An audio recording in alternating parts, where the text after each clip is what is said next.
Good morning students, welcome back again in your conversation class. In my last video, I have explained you about lesson 2, our relatives part 1, and in this video, I will explain you about our relatives part 2. But before starting the part 2 start करने से पहले I will revise the part 1 in just 30 seconds. In part 1, I told you that this is the triangle relative triangle. ये एक हमने draw किया था relative triangle और इसको हमने 3 पार्ट्स में डिवाइड किया था. The first part is related to a individual. An individual, एक अकेला पर्सन, सिंगल पर्सन को हम इंडिविजुअल बोलते हैं. And few individuals makes together a family. और जब कुछ इंडिविजुअल्स मिल जाते हैं तो उस एक फैमिली का कंस्ट्रक्शन होता है.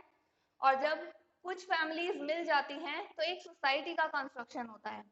ठीक है, तो ये था हमारा पार्ट 1 में जो आपको एक्सप्लेन किया गया था. Now come to the part 2. The question number 1, open your book, lesson 2, our relatives on page number 5. Question number 1, what is the term used to indicate our father and mother. वो कौन सी term है जो indicate करती है हमें father and mother. Means अगर हम papa mummy को एक साथ अगर बुलाते हैं तो उनके लिए क्या वर्ड यूज करते हैं. Answer number 1 is parents.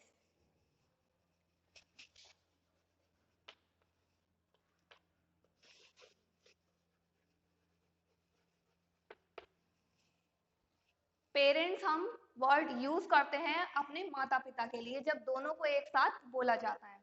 ठीक है, आंसर नंबर 2.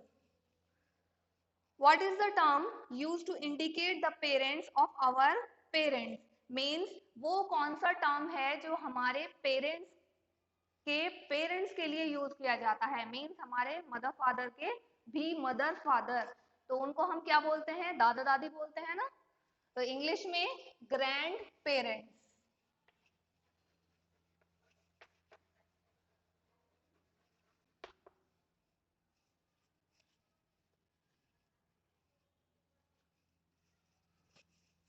तो इंग्लिश में हम उनको बोलते हैं ग्रैंड पेरेंट्स. तो ये था जो क्वेश्चन आपको 1 एंड 2 जो हम पहले भी एक्सप्लेन कर चुके थे. Now come to the question number 3 जहां से आपका स्टार्ट होता है फिलिंग वर्क, जिसको आपको बुक में ही फिल करना है. Number 3 question is what is the name of your grandfather and how old is he.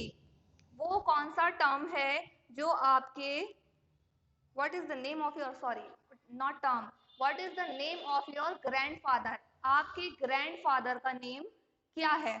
and how old is he, और वह कितने साल के हैं. ठीक है, तो there are 2 blanks in question number in answer number 3, dash and dash.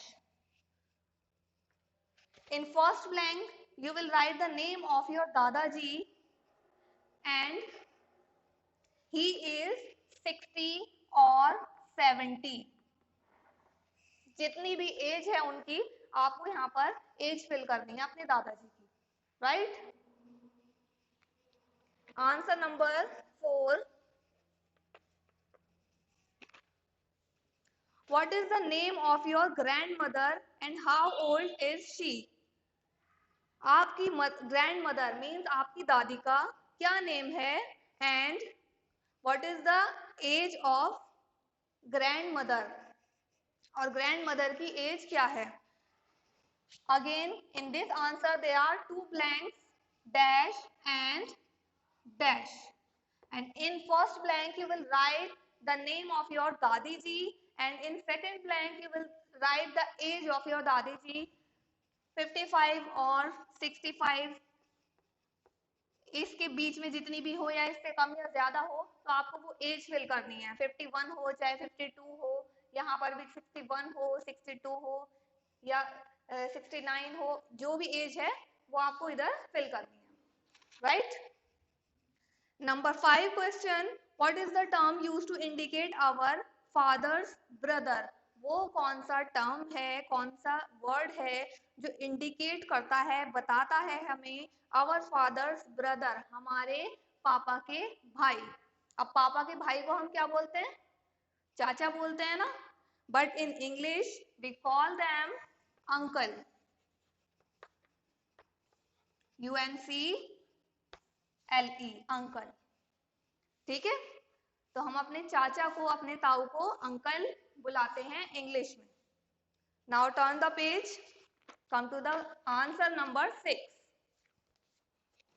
What is the term used to indicate our parent sister? कौन सा टर्म है, कौन सा वर्ड है जो हमें इंडिकेट करता है, बताता है our parent sister मीन्स हमारे पेरेंट्स की बहन। मीन्स अगर हमारे पापा की सिस्टर हुई तो हमारी बुआ हुई, या हमारी मम्मी की सिस्टर हुई तो हमारी मौसी हुई, right. But in English word में हम कौन सा यूज करते हैं उनके लिए? आंटी। ठीक है, तो आंटी में बुआ, मासी, चाची सभी आ जाती हैं। उनके लिए एक पर्टिकुलर वर्ड नहीं है, बस एक वर्ड ये दे दिया गया है आंटी। तो आंटी हम किसी को भी कह सकते हैं, चाची हो, खाला हो, मासी हो, फूफो हो, बुआ हो। आंटी ऐसे भी लिखा जा सकता है, और आंट जो प्रॉपर इंग्लिश में जो स्पेलिंग होती है AUNT लिखी जाती है सिर्फ। ठीक है, AUNT लिखा जाता है proper English. Now come to the answer number 7. What is the term used to indicate the son of a brother sister? वो कौन सा टर्म है, एक वर्ड है जो हमें इंडिकेट करता है the son of a brother sister, means हमारे भाई या बहन का बेटा। सपोज मैं, मेरा भाई और उसका बेटा, तो मेरा क्या हुआ? वो भतीजा।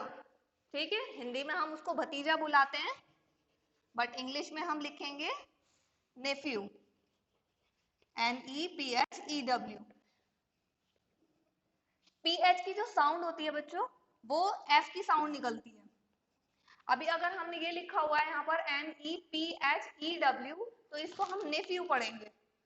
Like in PHONE,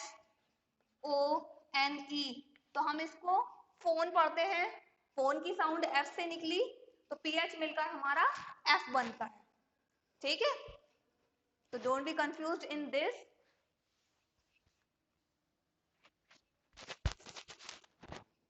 Now come to the answer number 8.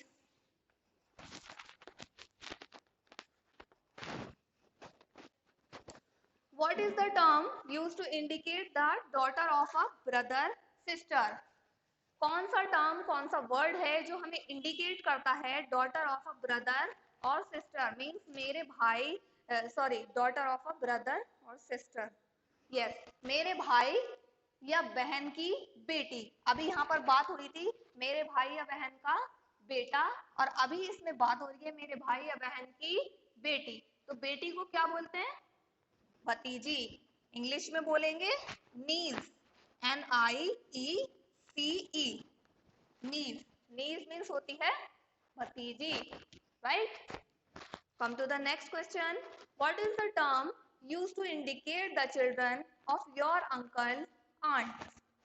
कौन सा टर्म है जो यूज किया जाता है, जो इंडिकेट करता है हमें चिल्ड्रन ऑफ अंकल और आंट, मीन्स हमारे चाचा चाची या ताऊ ताया की बच्चों को हम क्या कहकर बुलाते हैं? तो क्या कहकर बुलाते हैं हम उन्हें? Cousin. They are our cousin. वो हमारे चचेरे ममेरे भाई बहन होते हैं, तो उनको हम कजिन बुलाते हैं। यहाँ पर नाम की जो बात हो रही है वो उनके एक्चुअल नेम की बात नहीं हो रही, यहाँ पर रिलेशन नेम की बात हो रही है। ठीक है, तो उनको हम क्या बोलते हैं? Cousin, right. क्लियर हुआ यहाँ तक? Now come to the next question number 10. What is the term used to indicate the wife of one's brother? कौन सा वर्ड है जो यूज किया जाता है wife of a one's brother, means मैं, मेरा भाई और मेरे भाई की वाइफ, तो मेरी क्या लगी? भाभी। ठीक है, बट इन इंग्लिश में हमें लिखना है We are learning conversation in English now, so we have to write all the answers in English. भाभी को हम बुलाते हैं सिस्टर इन लॉ. हमारी अपनी तो सिस्टर होती है बिल्कुल रियल, और भाभी को हम बोलते हैं sister in law. Right? Come to the next question. What is the term used to indicate the husband of one's sister? कौन सा टर्म है, कौन सा वर्ड है जो इंडिकेट करता है husband of one sister? Means मैं, मेरी बहन और बहन का हस्बैंड. तो मेरे से क्या रिलेशन हुआ उनका? वो मेरे जीजू लगे. ठीक है. But in English we will write brother in law. Brother in law means जीजा जी. ठीक है. तो अभी हम, आई होप आपको ये सारे रिलेशन समझ आ गए होंगे. ये जितने भी इसके आपके क्वेश्चन आंसर्स थे उनके सभी के आंसर्स मैंने आपको अच्छे से हिंदी भी एक्सप्लेन कर दिए. But this is not the work you will do in your copy और नोटबुक. आपको कॉपी नोटबुक में नहीं करना है. ये वीडियो वर्क आपको सिर्फ इस चैप्टर को अंडरस्टूड करने के लिए, एक्सप्लेन करने के लिए आपको बताया गया है. कॉपी वर्क नोट्स के थ्रू आपको प्रोवाइड किया जाएगा. आपको बार बार ये वीडियो देखनी है. You have to watch this video again to understand all these answers of the questions. Next video में नेक्स्ट लेसन के साथ. तब तक के लिए थैंक यू.